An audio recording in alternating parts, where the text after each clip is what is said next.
Hi friends, Sunil Vyas this side from Appraise Immigration and Citizenship. So as per the recent announcement, BLS Canada has stopped issuing visas for Canadian citizens from who are inside Canada or who wants to apply even from outside Canada for Indian visa.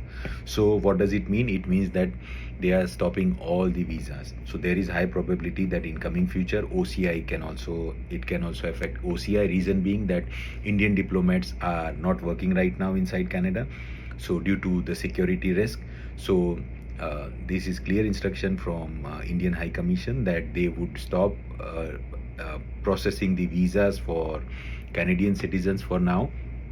Things might get worse. There is high probability that the things and situation can get worse in future. So if you are applying for OCI, apply it right away. If you are planning for applying for Canadian police clearance certificate, then please apply right now, because if in case there is some issue at BLS Canada office, if in case there is some problem, some issue, some mishappenings, if it happens at or nearby BLS Canada, then BLS Canada might also stop their operations inside Canada for certain period of time. There is no timeline which is defined that how much time would it take, but there is high probability that if it is stopped, it would affect your PR applications, it would affect your OCI application or visa applications for India as well as PR for Canada.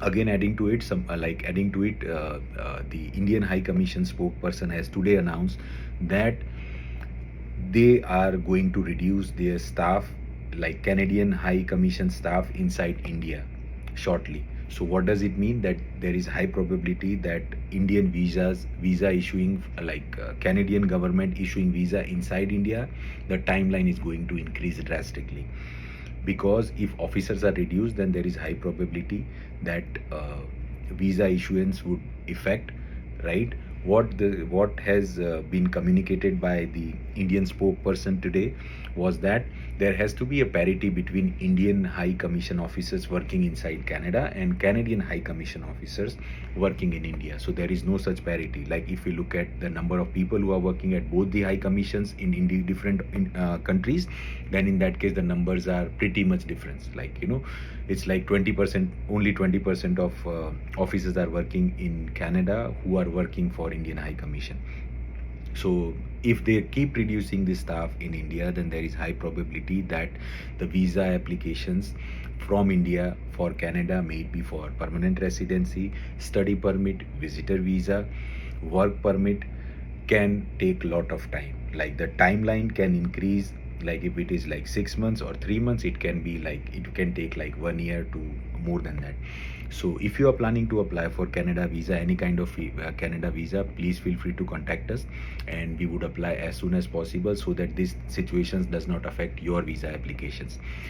Please follow us so that we would keep updating you about the issues which are going on between India and Canada, and we look forward, like, let's see what steps Canada takes after hearing this kind of announcement from Indian High Commission. Like, what are the steps taken? It is like tit for tat. The situation which is going on right now is like tit for tat. So Canadian government has reduced staff from one person from Indian embassy, so that is why India has done the same thing accordingly. So let's hear soon like what happens inside Canada and what happens in India. Thank you and keep following us.